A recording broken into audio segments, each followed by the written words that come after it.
Good afternoon. My name is Scott McCormick. I'm the president of the Teleoperation Consortium and the president of the Connected Vehicle Trade Association. We are here for the Automotive Inspire and Innovation Studio. We have a wonderful set of panelists going on all afternoon. This session, then lunch, then after lunch. Our first session is on driving vehicle safety forward to meet the demands of a connected world. And our moderator is Mo Al-Bador from SPD Automotive. Please help me welcome Mo. Thank you, Scott. Great, thank you all for joining us today. First of all, I'd like to introduce our great panel today. So we have Alex Schoeneberger from SiriusXM, Rochelle Thielen from HONK, and Randall Gellens from HONK Technology Consulting. So I'd like to hand it over to them to maybe give us 30-second introduction each. I'm Alex Schoeneberger. I work for SiriusXM Connected Vehicle. I lead safety and security product innovation for the company. I've been with the company for 4 years now. Prior to this, I worked for KBB.com and Capital One Auto Finance. Hi, Rochelle Thielen. I'm with HONK Technologies. We are a sort of like Lyft and Uber resource for towing and roadside. Prior to this, I've been in the auto physical damage industry for about 15 years with companies like Mitchell International and Estify. Hi, I'm Randall Gellens. I'm principal at HONK Technology Consulting. I'm here on behalf of NENA, the National Emergency Number Association, and SiriusXM. I've been the architect of much of the next generation emergency services, including advanced automatic collision notification services, which is something we'll get into a little bit today. So don't want to go on too long. Great, thank you so much. My name is Mo Al-Bador. I'll be the moderator today. I'm a consulting manager at SPD Automotive. We're a market research and consultancy firm specializing in cases. So yeah, let's go ahead and kick this off. Really, the topic we're talking about here today is vehicle safety, which is the number one concern for people shopping for a vehicle. SPD research has confirmed that for the past 7 years or so. The safety features are the most popular with customers, they're the most in demand, and have the highest willingness to pay. So in your opinion, how is the industry addressing this concern and demand when it comes to connected vehicles in particular? Yeah, first I'd like to kind of echo that concern. In my prior roles when I worked for KBB.com and Capital One Auto Finance, I spent a lot of time doing consumer research and talking with car buyers and figuring out, okay, what are you interested in? What are you concerned about? And safety was always the first thing that came out of everybody's mouth. I think, in this industry, as we increase vehicle safety and we continue to improve vehicle safety, it's, it becomes almost something that's maybe a little bit overwhelming for the customer to understand these are all of the different safety features of this vehicle and this is how they work. And I think there's an increasing opportunity to make sure that customers are well aware for each OEM brand, this is what our core safety message is. This is how our safety products work. And I think that starts with marketing, but it also needs to happen at the dealership level. We have a field team that goes out to dealerships to make sure that the sales staff is aware of how these features work and they can include them in their pitch. And when you talk to a consumer about how these connected safety features work, a light bulb goes off because they didn't know about them a lot of the time, even though they're potentially life-saving, technology, and even though safety is something that can sell cars. Yeah, I think the other thing I would add to that, just being with consumers in their time of need, a lot of time when we get on scene, it's after an accident has occurred. Especially in the connected vehicle world, there's a lot more, obviously, sensors that are in places like bumpers where consumers may feel like they've just been in a very minor collision. We may show up for roadside assistance. The vehicle may be, in their mind, totally drivable, but they may not realize that some of those sensors actually now need to be calibrated, and that vehicle may not perform the same way when it's presented with a potential additional need to interact again with that vehicle in such a way to keep it from a secondary collision. So there's a lot of things that, frankly, consumers shouldn't be having to think about. but that are becoming an everyday occurrence for these vehicles that are all around the showroom today and frankly out on the road more and more. The other thing I think just in safety when it comes to these connected vehicles is there's such an opportunity now to keep consumers in the vehicle. I think a lot of you are aware as well that there's a lot of people who think that, they have a mechanical breakdown or they have a roadside event and they get out of their vehicle to try to go get help, and there's horrible things that happen to people on the side of a freeway in that case. A lot of the vehicles now obviously have the ability to share that information with consumers. So a lot of the question is, in order to keep them safe, how do we share that data amongst the different providers in order to keep that consumer in the vehicle where they belong? And to follow on a little bit from that, obviously we all hope that when there is a collision, it'll be a minor one, like Rochelle was talking about, but not always the case. And in unfortunately many cases, the collision is severe enough that emergency response is needed. One of the really nice safety features that's come along is automatic collision notification or advanced automatic collision notification, where the sensors in the vehicle, now the vehicle can place a 911 call automatically and then take advantage of the sensors that are in the vehicle to let the PSAP, the public safety answering point, know not only the type of vehicle, the nature of the collision, but also the severity of the crash, which can inform the dispatch for whether you need an ordinary response or trauma center response, number of occupants in the vehicle, whether any of the occupants are no longer in the vehicle. There's a lot of data that can be tremendously useful. Great. So latching on to that point, really, how else can we use vehicle data? How can that data be utilized really to improve safety features in the vehicle? Yeah, that's why we built ACN Plus. So standard ACN was around for roughly 20 years. It's an analog voice-only call flow, and after the agent figures out that emergency services need to be dispatched, they call 911. 911 says, "What's your emergency?" And then there's a pretty strict and standard back and forth of topics that 911 covers before they want to get off the phone and move on to the next call, so that they can keep that call flow moving. And there's not enough time to get all of that data out verbally, and they also don't really know that it's available. So getting data in front of 911 is absolutely critical, making sure that they understand, this is the exact location. Shortcuts, having to potentially read off a lat long to 911 over the phone, where a fat fingering or somebody misspeaking could occur. There's also a huge opportunity around making sure that the right vehicle information is up on the screen for them, knowing that there was a rollover, knowing that how many seats were occupied in the vehicle, whether they were belted or unbelted, knowing where impacts occurred, knowing the speed of impact. All of those things help 911 make a more informed decision. When they make a more informed decision using the data on the screen, they're making a faster decision. They're also making a better decision about what resources to dispatch. And with the product that we've introduced, we've been live in market for about a year. We've shaved 36 seconds off of dispatch. And it's, this is a situation where time is of the essence, and dispatching the right resources is critical. So, you don't want the first responder, thank you.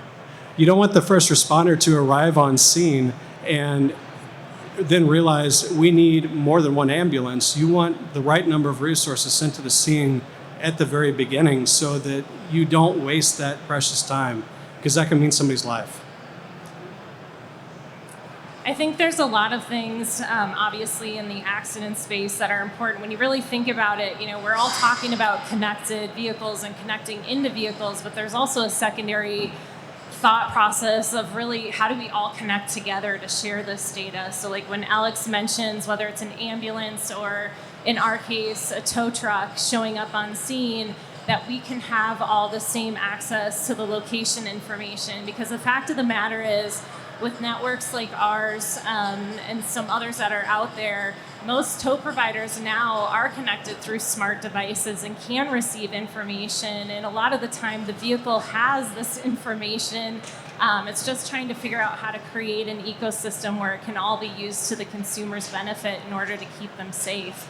I think the other piece I would just add in there with data coming from really the collision side of the house is, there's so many shops out there that have the ability now to connect into the port and get so much information on these vehicles. However, if it's not brought to the right repair facility, they may never know that that vehicle has all sorts of things that need to be calibrated and fixed, because from the outside of the vehicle, it looks like it's repaired back to pre-accident condition when in fact it's not.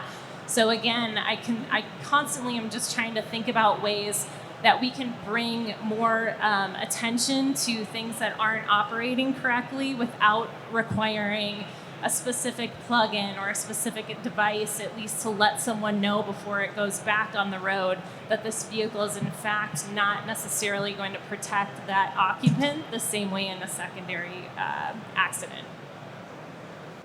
So one of the things that's particularly exciting about the capability of sending vehicle data to the emergency call center at the time of an incident is that the data is standardized and interoperable. In fact, very recently, the VEDS, the Vehicle Emergency Data Set, the VEDS 3.1 standard was published as an ANSI standard. This is an update to VEDS 3.0, and one of the things that's been done is that the public safety answering points, the PSAPs, rated the priority of all the different data fields that are available in VEDS and that vehicle manufacturers and OEMs can provide. So now we have a really better blueprint for which data fields to prioritize and make sure that in your roadmaps for deploying AACN, you know which data sets to focus on first, which data fields are most useful to the PSAP. And part of that interoperability means that if the call should have to be transferred, which does happen from time to time, that the PSAP that handles it can also recognize the data and handle it completely interoperably. And even non-emergency services, service providers like the tow trucks or any other entity can be part of that dispatch stream. They will get a filtered version of the data set so that they will not get things that they don't need, but they will get information that they do need, such as the precise location, vehicle description, things like that. I also wanted to mention that as Next Generation 911 gets rolled out, Next Generation 911 or NG 911 has a lot of advanced capabilities for this data. First off, the data comes through with the call setup so that there's absolutely no delay. At the time the call is answered, the data is there. PSAPs have a lot of control over how they make this data available to the call taker and what fields are displayed right away. NG 911 also adds some additional capabilities. So in addition to the vehicle sending the data at the time of the call, the vehicle also sends its capabilities. And the PSAP can respond to those capabilities by making requests of the vehicle. This might include sending an updated set of data. An example where this might be useful is if at the time of impact and therefore at the time of the 911 call, the vehicle might not be completely stopped. It might be the very start of the impact. By getting an updated data set a few seconds in, the PSAP can understand what happened during those few seconds. Where did the vehicle move? What is its final orientation? Is it on its side? Is it rolled over? Things like that. Also, the PSAP can request the vehicle to take action such as unlocking doors, cutting off fuel or power supplies, flashing lights, honking horns, and also can make camera feeds available so that a PSAP call taker, if the vehicle is indicated that it is acceptable to make some of its cameras available, the call taker can request to see, for example, an interior camera view or an exterior front camera view or 360, whatever, that can really help inform the dispatch process and also give information to the responders as they're en route. Great stuff. So kind of keeping on with the theme of kind of next gen 911, are we seeing that the 911 industry is ready to receive that? Are OEMs ready to send that type of data? What does the current situation look like for that? I think it's, I think we're at the very beginning of this. So vehicles are already shipping some data, but I think one of the big challenges is the vehicle information that's available to be shipped in this situation varies by vehicle and by manufacturer. And so what you see is, the location is always coming through. Some of the crash impact sensors are coming through. Most of the airbags are coming through, but occupancy data is missing. Camera information is non-existent. There's huge opportunities around, sometimes simply even just identifying that the vehicle is an EV, because those vehicles, if they catch on fire, burn a lot longer, a lot hotter, and need to be handled totally differently. So I think looking at the VEDS data set and looking at how first responders and 911 have prioritized that data, and understanding what's most important to them and ensuring that the vehicles are shipping that data is critical to not only individual use cases of accidents, but also, as an entire industry, creating a scenario where you can basically understand algorithmically, this is the severity of this crash, and this is how we need to respond to it in terms of the number of resources that need to go out to that scene. Yeah, I think I would go even higher upstream than that, of just being at the beginning of the process, because when we're getting involved, we're really trying to make sure that these vehicles get back to the proper place for repair, whether it's mechanical or after a collision for a body repair, to make sure that facility is going to have the right parts, the right equipment, and the right training to make sure that the vehicle is going to be safe again when it goes back out on the road. And today, there's a huge issue in the industry of just random tow providers, for instance, that are grabbing something up, or a relationship potentially in between a police department and a local tow provider that they kind of get there essentially before. So there's a race in this industry, and connectivity is really such an answer to this, to be able to ensure that the right tow provider, in addition to obviously and secondary to any emergency assistance, are able to get there first, to ensure that everything that happens after there puts that vehicle in that consumer's interest first, and primarily make sure that that vehicle follows a path from that point forward that's going to ensure everyone's safety. I think the fact that the VEDS 3.1, as Alice was talking about, includes the PSAP prioritization of the data fields really shows the fact that PSAPs are ready and they're eager for this data.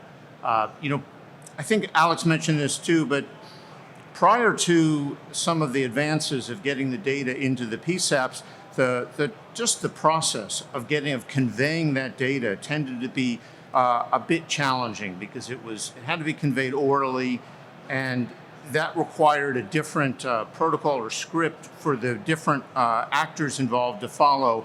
And typically the PSAP call taker had to retype or type this data in. That slows things down. It causes some complexity in the training of the PSAPs. So there was some resistance to using that data before. Now that the data comes in a standardized data set, the VEDS, the Vehicle Emergency Data Set, that really is a tremendous game changer. The fact that we now have a 3.1 standard, the fact that next generation 911 allows that data to come in at call setup, and for that data to be interoperably conveyed to all the different entities, that's really makes it easier for the PSAPs to immediately make use of this data. It also allows for continuous improvement, because the fact that everything is standardized means that you can come in later, you can do analysis from the log data, and you can see how things could be improved later. I think that's a aspect, with, for example, aviation safety, the ability to do post-incident analysis and continuous refinement has really been the number one thing that has allowed aviation safety to improve so tremendously. Now that we're bringing that into vehicle safety, I think that we'll see the same kind of tremendous benefits there. So I think any way you look at it, having the standardized data being conveyed to the PSAP in a very, very short time frame. In fact, immediately with the call set up is tremendously useful. PSAPs do want this data. They can take advantage of it. And the ability to have continuous improvements over time will really generate returns. Excellent. So taking really a step back there, we've talked a lot about vehicle data. What about data from other sources, whether it's smartphone or smartwatches or any other sensors that might be on the user or the driver? Are these being used right now? Are they being utilized? What value do they add? Yeah, so right now, medical data is flowing through if the customer has a medical profile, but it's, the number of people out there with a medical profile is fairly low. You have to have a pre-existing condition severe enough or a situation with your health severe enough to want to actually have a medical profile and typically a bracelet that's associated with that medical condition that you have. We see with ACM Plus about 7% of our accidents have medical data flowing through. The opportunity there is really going above and beyond the traditional use case for that type of medical profile, and helping people understand that your allergy to a medication, your pre-existing condition that you don't think is severe enough to have a bracelet. Even just, I'm a regular healthy individual. I don't have any prescription medications, no medical devices. I know my blood type. I would want first responders to know my blood type.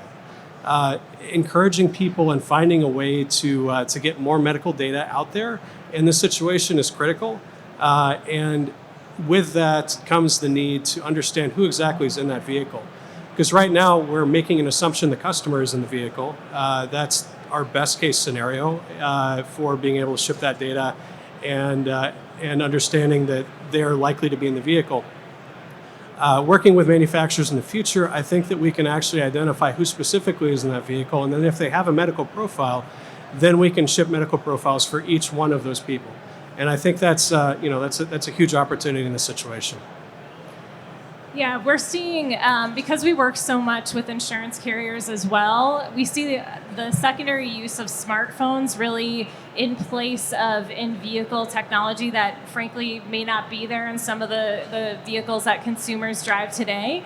And then using them in a very proactive manner and trying to reach out to consumers during a collision or proactively assist them in roadside events. And there's a lot of, I think, decisions that are being made out there of the best way to reach consumers, whether it's a hybrid version in between a smartphone that's in the vehicle and the vehicle itself, only the vehicle itself. It's a lot of, I think, it makes some things difficult when we're talking about, and I love that we just keep bringing up trying to standardize things, right? Because in the end, we're all trying to help the consumer. There's just a lot of mediums this information's going through today. That's the first thing, I think, at least from my perspective, that we're seeing quite often. The second thing is from the insurance side of the house. They're really trying to figure out how to optimize information on the scene of an accident. For instance, by taking tow providers that are on the scene like ours and having them collect basic data from the scene of an accident about a vehicle, because all the information's actually there to settle that claim. That vehicle is damaged. The only reason that it takes so long today is they need a human or equipment later, typically a week or so later, to figure that all out. Well, now they're taking that information through photographs and different data that's collected and attempting to settle that claim much faster to get that consumer either out of that vehicle into another one or help them better plan and get their vehicle back quicker. So I think one of the things that next generation 911 provides is a concept called additional data. That's actually the basis for the vehicle emergency data set being conveyed with the 911 call. But it also includes a lot of other sources of data and means for that data to be conveyed. So it also provides, for example, the ability for individual people to register with a trusted provider of their choice information not only about their medical status, drug allergies, that sort of thing, also their living condition. For example, if they have pets in the house, small children, or maybe individuals with mobility or cognitive or other disabilities in their environment, in their home. This allows emergency responders to know that there are other people that need to be taken care of in a situation. So, for example, someone who might be involved in a vehicle accident and is transported maybe to a hospital or a medical facility may have a situation at home where responders need to know and they need to respond, because there could be children or dependents or pets or other entities, other living people or pets that need to be taken care of. And that's actually one of the gaps that exist today without next generation 911. We've all heard horror stories about dependents in a house who are hiding in a closet because they don't know how to respond to an emergency, and then the responders are unaware that they're even there. So I think the ability to have this data and to have this data conveyed in the event of an emergency call is really tremendously powerful. It can really help a lot of different situations that maybe you might not even think about at first. Okay, great stuff. So I want to use the rest of our time today to really talk about and shift away from data and towards the experience that, for customers. So maybe if we start with kind of the immediate post-crash experience where ACN or AACN has been triggered, how do we see kind of the influence of raised expectations because of the increase in digital lifestyle for consumers? How do you see the impact on the experience? Or the expectations from the experience of immediately post-crash? Sure. So immediately post-crash, the most critical thing to do is figure out, is there an actual true emergency for that customer? Is there a medical emergency? And that's not really ideal as a digital experience. The customer's rattled from being in an accident. The customer is maybe potentially even unconscious. Having somebody speaking to that customer verbally is ideal in that scenario. Where the digital experience comes in an actual emergency is basically on the screen of 911 and the first responder, and having that data. But once you're out past the immediacy of figuring out whether it's an emergency or not, assuming it's not an emergency, and most crashes aren't, thankfully, then the customer is often in a position where they don't know what to do next. In consumer research that we've done, especially among the younger demographic, sometimes their first instinct is to call somebody that they trust. People that, nobody gets into an accident every day. This is not something you normally experience. For regular people, especially when you're rattled, having a guided experience about, okay, this is what you need to worry about.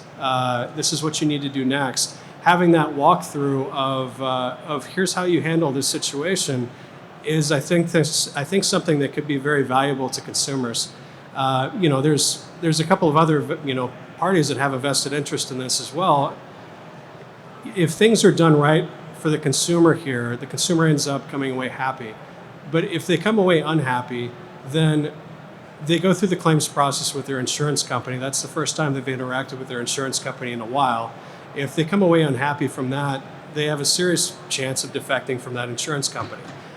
If they, right or wrong, believe that their vehicle caused the accident instead of them, then they have a chance of defecting from the OEM brand as well. So giving them an experience that guides them through and makes them feel a little bit more comfortable is going to be something that helps there, as well as steering them towards something that gets them repaired with manufacturer parts from a manufacturer certified technician, gets them to a point where they are more likely to have a vehicle that's as good as new, and a vehicle that they keep longer term, so that they don't think about buying another brand. Yeah, I love how you brought up just thinking about, who do people call? It's usually someone they love, someone they trust. And when we really look at the algorithm at HONK, and the reason why it's an Uber Lyft type model is exactly for this type of situation, because it's really all about getting the good guys there first. The people who are going to proactively put that consumer in the vehicle at the front when they're making a decision and make the best decisions for them when they're really not in a position to do so. So when we look at how do we do that and how do we give that customer that experience, a lot of that is about speed. In the majority of cases where it isn't such a major accident, that consumer, of course, safety is going to come first in those situations. But in all the cases where someone's been hit in a vehicle and they're trying to get their vehicle, it's the second biggest investment of their life in most cases, repaired correctly. For us, it's about saying who's the most qualified tow professional that's the closest to them right now, not to tell them to wait an hour and a half, because that's how the traditional models work. But how do we get the right tow provider there with the right equipment that's going to take care of them and get them to a repair facility with all the right stuff, right? The right repair equipment, the right tools and equipment, the right parts, and the right professional training to do so. And today, that's a constant battle. A lot of times, again, they'll get picked up by not the best companies on the side of the road who bring them to their buddy's shop, and they never really have a choice or get taken care of. So that's the consumer, experience that we hope to be able to offer with this type of technology. So I think in addition to the terrific points that Alex and Rochelle have made about the post-incident experience for the consumer or the person in the vehicle, I just want to also mention that in some cases, even during an acute emergency, there does need to be some ongoing time-delayed considerations. So one example might be, periodically there are rather large multi-vehicle incidents, or there are other situations where the response of the PSAP can be delayed, even the ability to answer the 911 call can be delayed. So one of the things that next generation 911 provides is that the fact that there was a crash, the exact location, that data gets conveyed even if there's not a call taker available to interact with the caller. That fact that the PSAP now has that data, can put it into the dispatch system, that can get conveyed to the vehicle occupants while they're waiting, even before they can talk to a call taker. And then during the process, if the responders are en route, the call taker can obviously talk to them. If there does need to be callbacks for any reason, that is handled also by next generation 911. And then the fact that this data is standardized means that when you get other providers into the mix, they're able to participate, and that participation can be interactive, so that not only is the correct tow facility notified, but also the vehicle occupants can be informed of the progress of the tow facility, what the appearance of the truck is, kind of like, where your Uber or Lyft thing is, so that you won't be taken in by somebody that's driving by. So there's a lot of benefits, and these benefits layer on top of each other and interact with each other. I think it all flows from next generation technologies and from standardized data. Great.